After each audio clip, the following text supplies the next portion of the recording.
Population کے حوالے سے ہم گفتگو سنتے بھی ہیں، پارلیمنٹ کے اندر بھی لیجسلیشن کا جب وقت آتا ہے تو بھی اس پر بات ہوتی ہے۔ چیلنج کس حد تک آپ یہ سمجھتے ہیں کہ بڑا ہے، اور جو باتیں ہوتی ہیں آپ کو لگتا ہے کہ پریکٹیکلی بھی پاکستان کے اندر اس ٹاپک پہ کچھ ہو رہا ہے یا ہونا چاہیے، تو آپ کے نزدیک کیا ہونا چاہیے؟ دیکھیں، پاکستان کے چیلنجز بھی بہت ہیں۔ کون سی چیز ہے جو چیلنج نہیں ہے؟ Economy, investment, exports, fiscal management, پانی، بجلی، state owned enterprises, N F C, سیاست، کورٹس۔ تو بہت سے جو چیلنجز ہیں جو کہ ان میں ایڈ ہونے چاہیے، جن پہ بڑا فوکس ہونا چاہیے، جن میں میں کہوں گا کہ ایک پاپولیشن ہے جو کمپلیٹلی انڈر دا ریڈار ہے، اور دوسرا ہمارا پانی کا اویلیبلٹی ہے، اور یہ دونوں پاکستان کے لیے بہت بڑے چیلنجز ہیں۔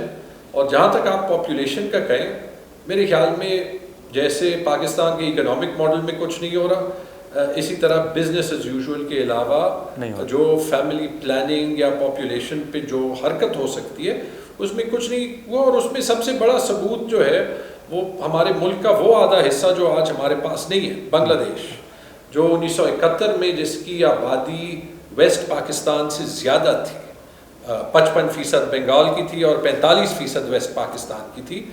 آج پاکستان کی آبادی 25 کروڑ اور بنگلہ دیش یا بنگال کی آبادی جو ہے وہ صرف 17 کروڑ ہے۔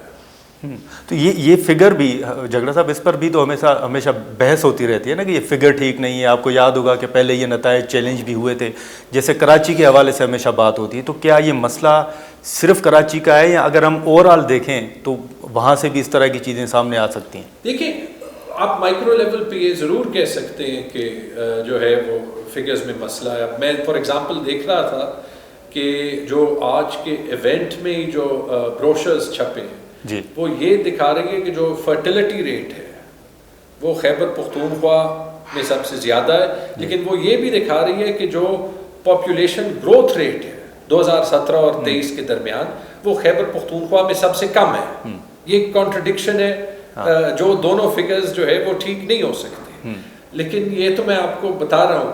خیر، فگرز جو ہے وہ الیکشن میں ٹھیک نہیں ہوتے، اکانومی میں ٹھیک نہیں ہوتے، تو اگر پاپولیشن میں اوپر نیچے ہو کیا فرق پڑتا ہے؟ پاکستان کے کانٹیکسٹ میں فرق تو بہت ہے۔ لیکن جھگڑا صاحب، ایک نقطہ جو ہمیشہ بجٹ کی بات ہوتی ہے، بیلنس کی بات ہوتی ہے، تو پھر وہاں پر این ایف سی کا بھی ہمیشہ ذکر ہوتا ہے۔ آپ سے پہلے بھی فاروق ستار صاحب سے گفتگو ہو رہی تھی۔ آپ سمجھتے ہیں کہ واقعی وفاق کا جو این ایف سی کے حوالے سے موقف ہے وہ درست ہے ان چیلنجز کو اگر سامنے رکھیں؟ بالکل غلط ہے۔ یہی چیلنجز تو ثابت کرتے ہیں کہ غلط ہے۔ پاکستان کی جو 99% سروس ڈیلیوری سپینڈنگ ہونی ہے وہ تو صوبوں میں ہونی ہے۔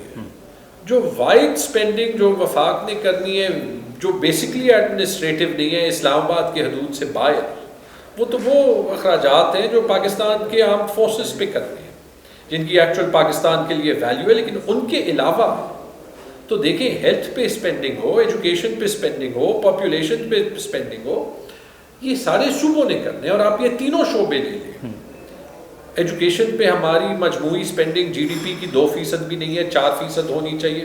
اگر آپ نے 4% تک لے جانی ہے تو آپ کو اس سال 2000 ارب روپے زیادہ سپینڈ کرنے چاہیے۔ ہیلتھ پہ تو سپینڈنگ 1% بھی نہیں ہے، جبکہ جو گلوبل سٹینڈرڈ ہے ڈیولپنگ کنٹریز کا وہ 5 سے 10% ہے۔